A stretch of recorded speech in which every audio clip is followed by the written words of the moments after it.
Look closely at the famous, faded photograph of the young woman wrapped in a checked travel coat, a striking image that captured the breathless imagination of the late 19th century.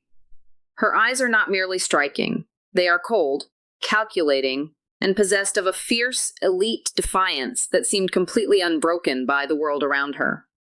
To the casual observer tracking the grand tapestry of history, this iconic portrait represents the absolute zenith of American triumph, the romanticized tale of a fearless young pioneer who effortlessly conquered the globe, shattered the rigid boundaries of investigative journalism, and ultimately ascended into the glittering ranks of New York high society by marrying one of the most lucrative industrial fortunes in the country. Yet, almost no one who gazes into that piercing, aristocratic stare truly comprehends the dark, devastating horror of her final days. This is not the clean, triumphant biography of a courageous reporter. This is a profoundly unsettling tragedy of stolen fortunes, insidious corporate betrayal, and a multi-million-dollar manufacturing empire that was utterly decimated from the inside out by the very people she trusted most. The brilliant woman who had masterfully humiliated the greatest medical minds of her generation, who had holding the entire civilized world spellbound in a race against time, and who had aggressively ruled a sprawling industrial dynasty, would ultimately meet a silent, devastatingly lonely end. She slipped away within the suffocating, sterile walls of a modest hospital room, practically destitute, stripped of every ounce of the vast wealth and executive power she had spent her entire existence fighting to secure. But the ultimate, chilling desecration of her legacy did not manifest until after her final breath was taken. For more than 56 agonizing years, her body lay discarded in a bleak, ordinary plot within a forgotten Bronx cemetery, completely obscured by overgrown grass, without a single headstone, family monument, or carved name to signify that she had ever existed. The legendary matriarch who had single-handedly forced the world to look upon the abandoned and tortured souls of society was herself brutally, systematically erased from human memory. Her name was Nellie Bly, and her breathtaking, meticulously calculated ascent to the absolute peak of American high society, followed by her catastrophic, meteoric downfall, remains one of the most haunting, hidden tragedies in the long and ruthless history of inherited wealth and power. Point two. To truly understand the terrifying, ruthless ambition that would eventually drive her to conquer the male-dominated industrial landscape of New York, one must first look back to the agonizing moment when her entire world was violently torn apart by the cold, unforgiving mechanics of high society inheritance laws. Born into a life of profound security and considerable local wealth in western Pennsylvania, young Elizabeth Jane Cochran was the pampered darling of a prominent, highly respected judge who had amassed a vast and lucrative estate. But this comfortable illusion of privilege was abruptly and catastrophically shattered when her father suddenly died without leaving a formal, legally binding will to protect his youngest children. In a brutally swift and entirely heartless legal maneuver, the vast majority of his sprawling estate, the expansive lands, and the heavily guarded bank accounts were aggressively seized by his older children from a previous marriage. They did not hesitate to cast the young girl and her grieving mother completely out of the luxurious family home, leaving them entirely destitute and terrifyingly vulnerable to the cruel realities of the 19th century world. As she watched the glittering remnants of her rightful inheritance being callously divided among her resentful half-siblings, a dark, inextinguishable fire was ignited deep within her soul. It was in the chilling shadow of this stolen fortune that she learned the most permanent and devastating lesson of her existence. That in a society governed strictly by wealthy men, a woman without massive, ironclad financial power was completely invisible, utterly defenseless, and always one step away from total ruin. Point three. Driven by the suffocating terror of their sudden descent into poverty, Elizabeth's mother made a desperate, fateful choice that would plunge them into an even darker abyss of high society horror.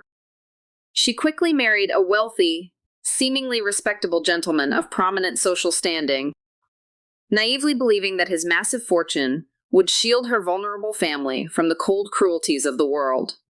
But behind the heavy gilded doors of his opulent estate, The mask of gentility instantly slipped away to reveal a fiercely sadistic tyrant who subjected Elizabeth's mother to systematic, agonizing torment. Watching her mother suffer in silence under the absolute rule of a wealthy predator, the teenage Elizabeth realized that marriage in the Gilded Age was often nothing more than a golden trap, a legalized form of servitude where women signed away their bodily autonomy and legal rights for the mere illusion of financial security. Refusing to succumb to the terrifying atmosphere of fear, Elizabeth did something completely unprecedented for a young girl of her station. She boldly marched into a crowded, male-dominated courtroom and delivered a fiercely articulate, utterly devastating testimony against her powerful stepfather to secure her mother's divorce. As she stood before the skeptical glances of the robed judges and aristocratic lawyers, she looked directly into the face of the wealthy elite and realized that the entire system was meticulously rigged to protect the properties and reputations of powerful men over the lives of helpless women. This brutal, public confrontation permanently solidified her dark worldview, cementing a ruthless determination to never again allow herself to be at the mercy of an abusive patriarch or a corrupt legal machine that traded human dignity for gold. Point 4. Trapped in the suffocating stagnation of a society that demanded women remain silent ornaments, Elizabeth's smoldering rage finally exploded when she read a deeply misogynistic column in the Pittsburgh Dispatch that callously dismissed women as mere domestic servants. Infuriated by this arrogant display of upper-class patriarchy, she penned a scathing, anonymous rebuttal under a pseudonym, pouring all of her concentrated venom, brilliant intellect, and lived trauma onto the page. The managing editor was so completely spellbound by the raw power, rhythmic ferocity, and elite vocabulary of her writing that he placed an advertisement in the newspaper desperately pleading for the mysterious author to reveal herself. When the sharp-eyed, 21-year-old girl boldly stepped into his smoke-filled executive office, she didn't just ask for a job. She demanded a platform to wage war against the status quo, prompting the editor to instantly hire her and bestow upon her the legendary pen name that would soon terrorize the elite, Nellie Bly.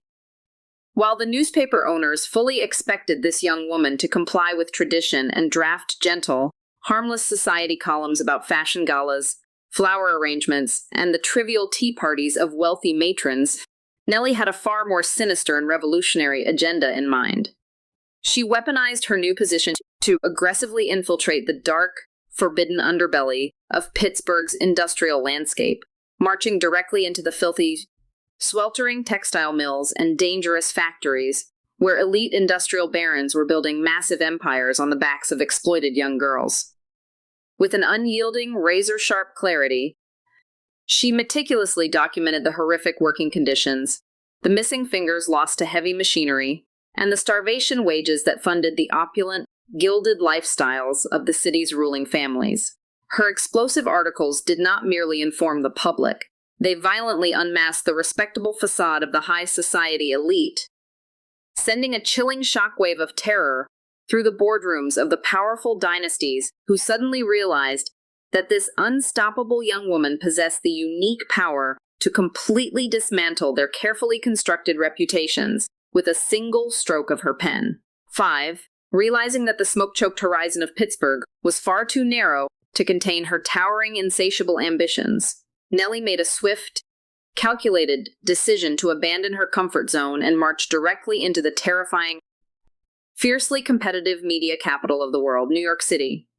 She arrived with almost no money, stepping into a ruthless landscape where powerful newspaper barons ruled over vast informational empires, fiercely guarding their territory against outsiders. For months, she faced absolute, humiliating rejection from every major publication in Manhattan, watching her meager savings completely vanish until she was entirely destitute, staring down the agonizing prospect of returning home in complete intellectual defeat. Yet, she refused to let the cold indifference of the city break her spirit. Instead, she forcefully talked her way past armed security and heavily guarded doors into the executive office of Joseph Pulitzer himself, the brilliant, eccentric billionaire owner of the New York world. Sitting across from the most powerful media tycoon of the Gilded Age, she did not beg for a minor position or a standard reporting assignment. Instead, she pitched a high-stakes, terrifying gamble that completely stunned the elite editors in the room. She proposed to intentionally feign severe mental illness, manipulate the city's top psychological experts, and get herself permanently incarcerated inside the notorious Blackwell's Island Women's Insane Asylum to uncover the dark, hidden horrors that New York high society had spent decades desperately trying to conceal from the public eye. Standing before a cracked mirror in a dim, cheap boarding house, Nellie began to systematically dismantle her own sanity, preparing to unleash a dangerous, perfectly calculated performance that would either cement her legendary status or destroy her mind forever. She spent hours meticulously practicing the vacant, glazed expression of a deeply haunted madwoman, intentionally depriving herself of sleep to hollow out her eyes and twisting her neat clothes until she looked completely unhinged. Stepping out into the cold streets under the deceptive alias of Nellie Brown, she checked into a home for working women and began acting out a chilling display of severe amnesia and intense paranoia, whispering terrified claims that her family's fortunes had been stolen by shadowy figures. Her calculated madness deeply terrified the other boarders and effortlessly drew the attention of the city authorities, who quickly dragged her before a crowded courtroom to evaluate her mental state. There, under the cold, clinical glare of New York's most expensive and prestigious psychiatric doctors, men who routinely charged high society families thousands of dollars to diagnose their problematic relatives, Nellie delivered her performance with such chilling, unshakable precision that the elite medical experts were completely humiliated without even knowing it. They pompously signed the official legal documents declaring her to be entirely, irrevocably insane, unknowingly sending America's fiercest undercover reporter directly past the heavily guarded gates of the city's most feared institutional fortress 7. When the heavy, rusted iron gates of Blackwell's Island finally slammed shut behind her, Nellie found herself abruptly cut off from civilization, trapped inside a literal, living nightmare that felt less like a medical facility and more like a medieval dungeon designed to break the human spirit. The air inside the damp, unheated stone corridors was thick with the suffocating stench of institutional neglect, echoing with the haunting, disembodied screams of women who had been completely discarded by their families. She was stripped of her fine clothes, forced into a coarse, freezing uniform, and subjected to a brutalizing ritual where sadistic guards poured buckets of ice-cold water over her head, violently scrubbing her skin with harsh, industrial soap until she was raw and bleeding. The dietary regime was a slow, agonizing form of psychological torture. The inmates were forced to choke down rotting, rancid beef, choked with flies, alongside bowls of filthy, stone-hard bread that smelled intensely of mold and rat poison. But the true horror of Blackwell's Island lay in its sinister societal function, as Nellie quickly discovered that many of her fellow prisoners were not insane at all. They were perfectly sane, immigrant women and vulnerable daughters who had been maliciously committed by wealthy, high society families, eager to permanently silence them, steal their inheritances, or hide scandalous domestic secrets from the pristine eyes of New York's elite.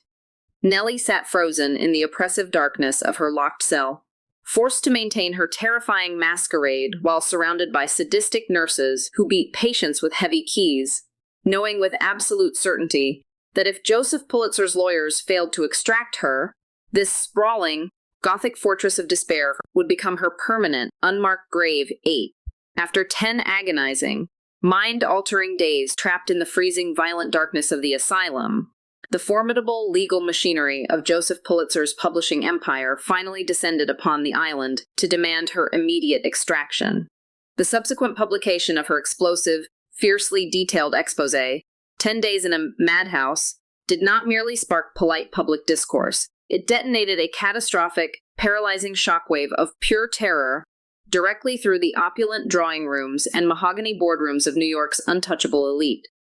Wealthy politicians, aristocratic hospital trustees, and the ruthless high society patriarchs who had quietly utilized the asylum as a convenient, invisible dumping ground for their problematic women, suddenly found their pristine, carefully manufactured reputations violently dragged into the unforgiving light of public slaughter Cornered by the sheer devastating weight of her meticulous evidence, the terrified political establishment frantically scrambled to salvage their crumbling power, rapidly convening high-profile grand juries, pouring massive emergency funds into the psychiatric system, and ruthlessly purging the sadistic administrators who had once ruled their Gothic domains with absolute impunity. Almost overnight, the destitute 23-year-old girl who had arrived in Manhattan with only penniless in her pocket was violently thrust onto the global stage, transforming into an untouchable, almost mythological figure of American influence. She had flawlessly executed the ultimate high-stakes gamble, proving to the entire civilized world that a single, fiercely intelligent woman armed with nothing but raw courage and a fountain pen could bring the corrupt, multi-million-dollar machinery of the gilded elite crashing to its knees. The elite classes who had once looked down upon her were now utterly terrified of her shadow, abruptly cementing her unprecedented reign as the most powerful, feared, and famous journalist in the Nation 9, having single-handedly shattered the invincible armor of New York's psychiatric establishment. Nellie refused to bask in the comfortable glow of local celebrity. Instead, she engineered an audacious, unprecedented global spectacle designed to cement her absolute supremacy over the very fabric of time and distance. In an era when wealthy aristocratic women required dozens of massive steamer trunks merely to cross the Atlantic, Nellie embarked on a terrifying high-stakes race around the entire globe, armed with nothing more than a single, ruthlessly efficient leather satchel and her iconic checked travel coat. She sought to obliterate the fictional record, set by Jules Verne's famous novel, transforming a beloved upper-class fantasy into a grueling, flesh-and-blood corporate crusade. As she blazed across treacherous oceans, exotic empires, and frozen continents, the international ruling classes watched in paralyzed, breathless fascination, unable to comprehend the sheer, terrifying velocity of a single, unaccompanied woman bending the industrialized world to her iron will. When she triumphantly marched back into New York City exactly 72 days later, utterly destroying the global record, the power dynamics of American high society shifted permanently. The glittering titans of industry, wealthy politicians, and elite matriarchs who had once dismissed her as a penniless nuisance were now forced to bow before her, capitulating to a level of staggering, untouchable global superstardom that no woman in modern history had ever wielded.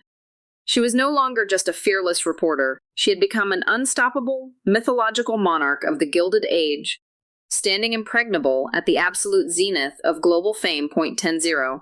Despite ascending to the absolute zenith of global celebrity and forcing the wealthiest magnates in New York to acknowledge her terrifying power, the intoxicating illusion of unprecedented fame soon began to rot from the inside out, revealing a chilling and inescapable financial reality.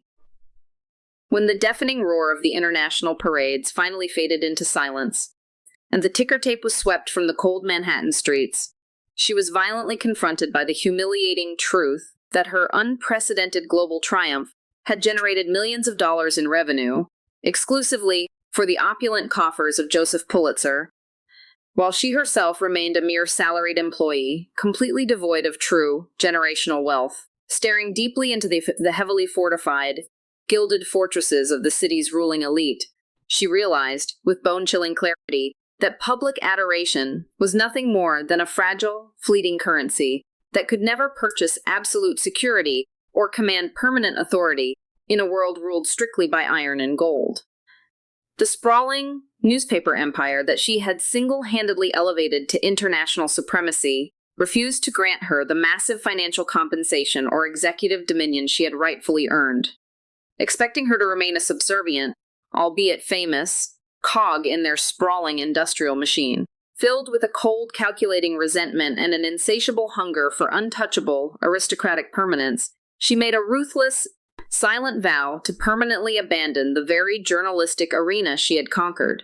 She would no longer bleed herself dry to build fortunes for arrogant newspaper barons, but would instead aggressively maneuver to infiltrate, conquer, and absolutely possess a multi-million-dollar industrial dynasty of her very own, with the cold, predatory precision of a seasoned chess grandmaster executing a lethal endgame.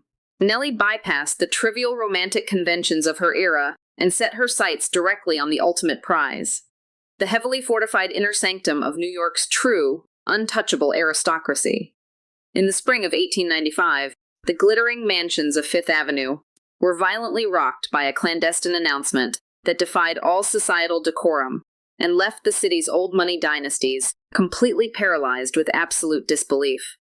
At 31 years old, the world's most famous independent woman had quietly, secretly bound herself in holy matrimony to Robert Seaman, a reclusive, 70-year-old industrial titan, a lifelong bachelor, and the absolute ruler of the multi-million-dollar Ironclad manufacturing company. To the whispering, terrified matrons and the fiercely protective heirs of Manhattan high society, this staggering 40-year age gap was an undeniable, grotesque scandal of the highest order. They instantly branded her a calculated, predatory gold digger, a master manipulator who had weaponized her global celebrity to ruthlessly prey upon the fading faculties of an aging industrial monarch. But Nellie remained utterly unbothered by the toxic venom of the elite. She understood with cold clarity that while public adoration was a fleeting shadow, this marriage had instantly transfigured her from a mere observer of wealth into the formidable matriarch of a sprawling, ironclad industrial empire, permanently securing the absolute financial dominance she had craved since the day her father's fortune was stolen. The ink on the secret marriage certificate was barely dry before the predatory wolves of the Seaman dynasty unleashed a campaign of absolute, unrestrained legal warfare against the new Mrs. Robert Seaman. The aging tycoon's extensive network of greedy nephews, nieces, and distant blood relatives, who had spent decades quietly hovering around his massive estate like vultures waiting for him to die, suddenly watched in paralyzed horror as their immense multi-million-dollar inheritance vanished into the hands of an enigmatic outsider. Refusing to allow a working-class journalist to strip them of their birthright, the furious heirs aggressively weaponized the sensationalist press and mobilized armies of high-priced Manhattan corporate lawyers to utterly destroy her. They launched a series of vicious, public court filings, aggressively claiming that Nellie had utilized hypnotic, psychological manipulation to cloud the fragile, deteriorating mind of a vulnerable old man, desperately attempting to have the marriage legally annulled and the tycoon placed under a restrictive, state-controlled conservatorship. But the heirs had severely miscalculated the sheer, terrifying iron will of the woman they were dealing with. Nellie did not retreat into the shadows of high society shame. Instead, she met their legal onslaught with a cold, calculated ferocity that completely stunned the family's legal teams.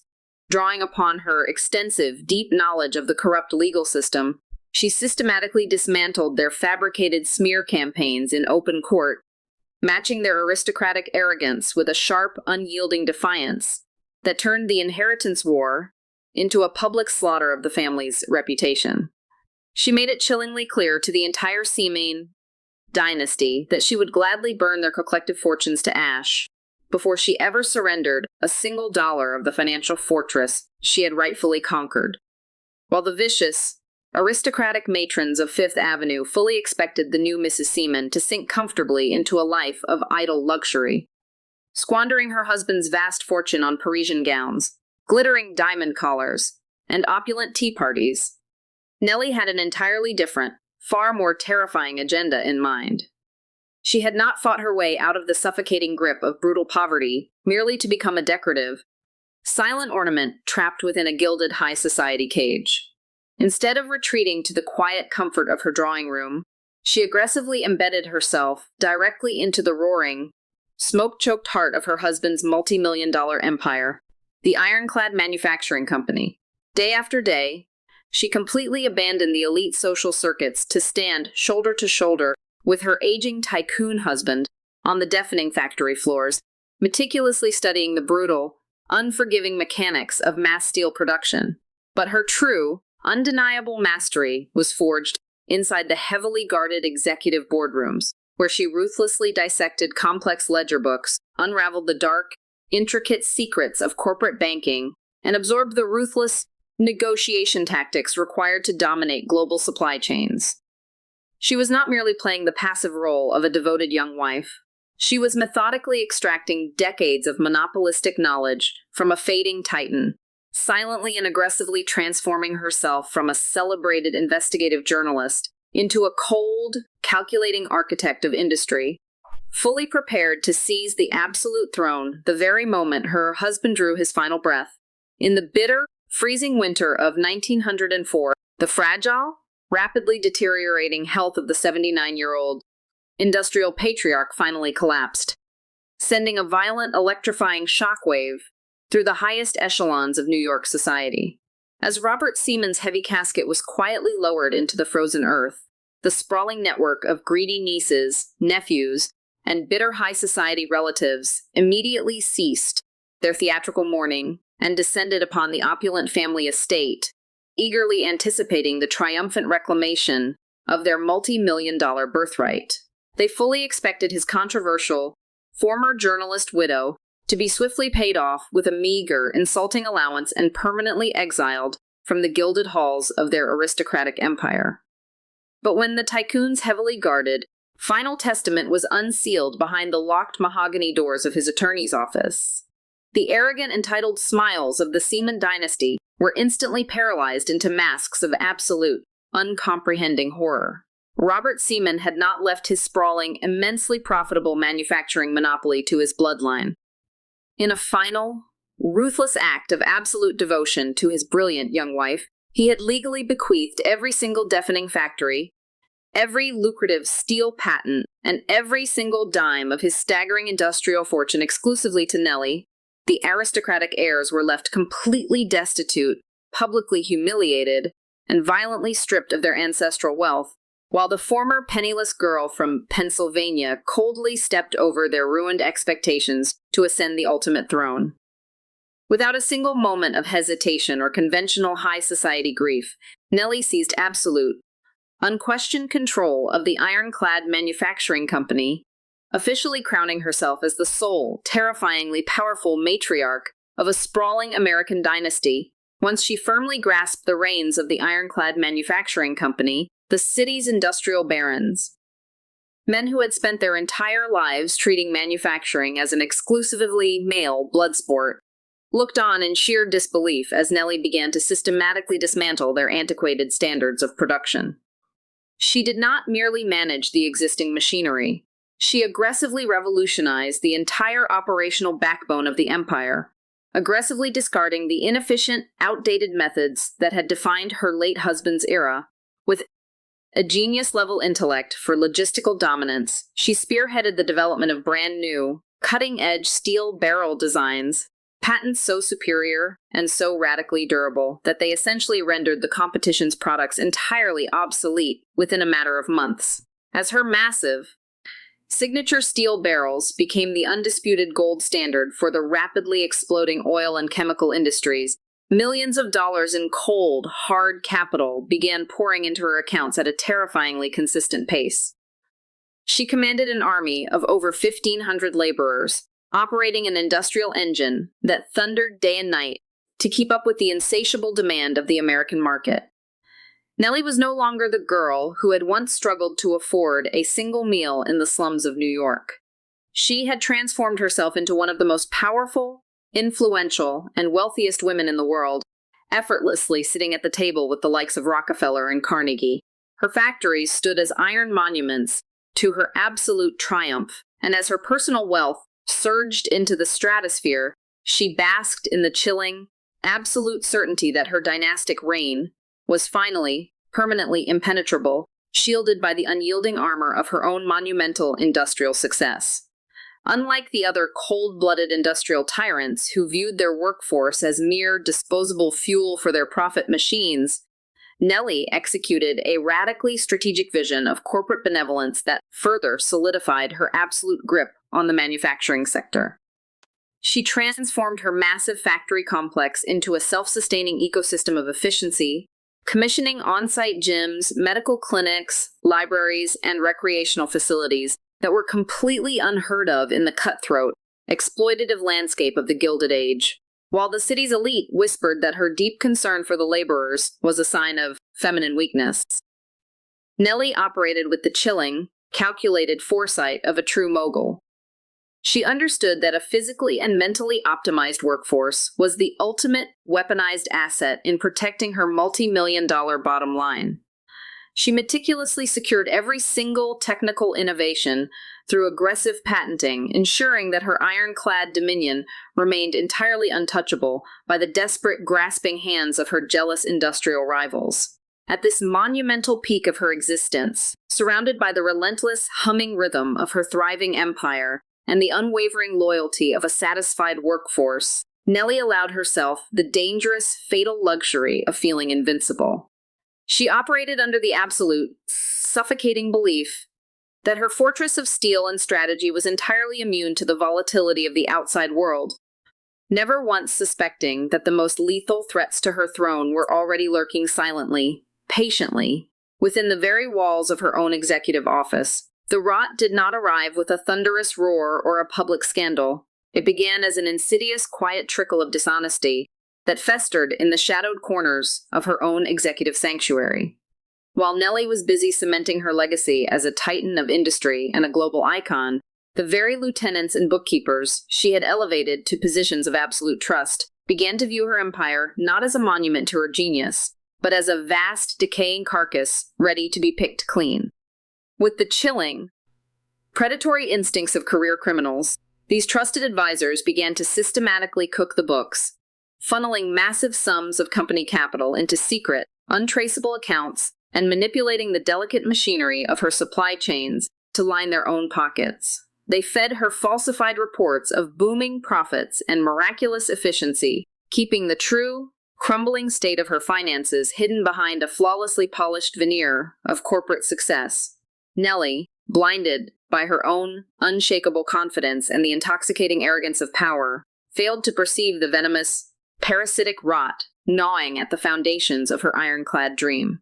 She remained blissfully unaware that, as she sat atop her throne, planning her next grand conquest, the people she had empowered were already coordinating the final, lethal strikes that would leave her empire exposed, vulnerable, and rapidly accelerating toward a devastating, irrevocable collapse. The catastrophic reality of her vulnerability finally shattered when the relentless, creeping shadow of insolvency could no longer be ignored. During a routine, albeit unusually meticulous, financial audit, the pristine, impenetrable armor of her industrial empire suddenly cracked, revealing the putrid, hollowed-out center that her trusted lieutenants had been hiding for years. As she tore through the intricate, deceptive ledgers, the horrifying truth materialized in stark, undeniable ink. Millions of dollars had been methodically siphoned out, diverted into the private coffers of the very men she had championed and elevated. The betrayal was not merely financial. It was an intimate, calculated execution of her legacy. As the news of the company's precarious instability leaked into the cutthroat markets of Wall Street, the wolves, her competitors, who had spent decades waiting for her to stumble, began to circle the perimeter of her dying kingdom. The woman who had once fearlessly infiltrated the darkest asylums of New York now found herself trapped in a prison of her own making, forced to watch in agonizing silence as the vultures of industry prepared to tear apart the remains of the fortune she had so ruthlessly fought to claim. The illusion of her invincibility had been violently shredded, leaving her exposed to the cold, unforgiving winds of corporate destruction, helpless to stop the rapid, irreversible disintegration of everything she had built. The collapse was absolute and terrifyingly swift. As the creditors descended like a swarm of locusts, the majestic factory floors, once the pulsing heart of her multi-million-dollar dominion, fell silent, the roaring machinery quieted by the cold, sterile hand of bankruptcy. Every patent she had fiercely protected, every barrel design she had engineered to dominate the market, and every asset she had acquired through years of calculated, ruthless maneuvering was liquidated to satisfy the insatiable demands of banks that no longer cared for her legend. She stood in the center of her desolate office, watching the furniture being hauled away by faceless bailiffs, realizing that the empire she had built from the ashes of her husband's death had been reduced to nothing more than a series of disconnected, miserable balance sheets. The elite high society figures who had once feared her name now openly mocked her ruin. delighting in the spectacular descent of the woman who had dared to act like a king in a world that demanded she remain a pawn.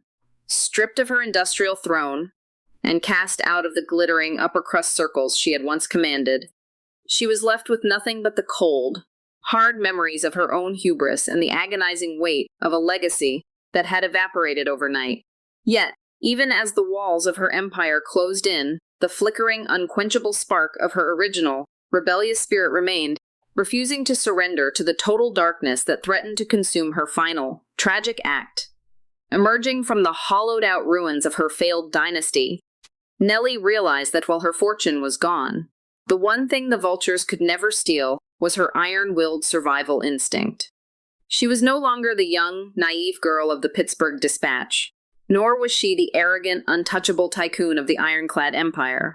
She was something else entirely, a woman forged by the absolute extremes of both bottomless poverty and unimaginable power. Refusing to wither away in the bitter silence of her social exile, she looked toward the horizon, where the gathering storms of global conflict in Europe promised a new kind of arena. She understood that if she was to write the final chapter of her life, it would not be from the comfort of a Manhattan mansion, but from the front lines of history itself. With nothing left to lose and the cold, sharp gaze of a survivor, she boarded a steamer bound for the carnage of the Great War, ready to trade the boardroom for the battlefield. She wasn't seeking to rebuild a lost empire of steel. She was seeking to witness the collapse of the old world order, once again weaponizing her pen to document the raw, bleeding truth of humanity, proving that even after the total destruction of her material world, the legend of Nellie Bly could never truly be extinguished. She passed away in 1922, pneumonia finally claiming the woman whom death itself could never seem to catch. Her life was not merely a biography. It was a relentless, high-stakes battle against every systemic force designed to keep her silent, invisible, or powerless. This 20-part narrative captures the essence of that struggle. A story of a woman who didn't just break glass ceilings, but obliterated the entire architecture of her era.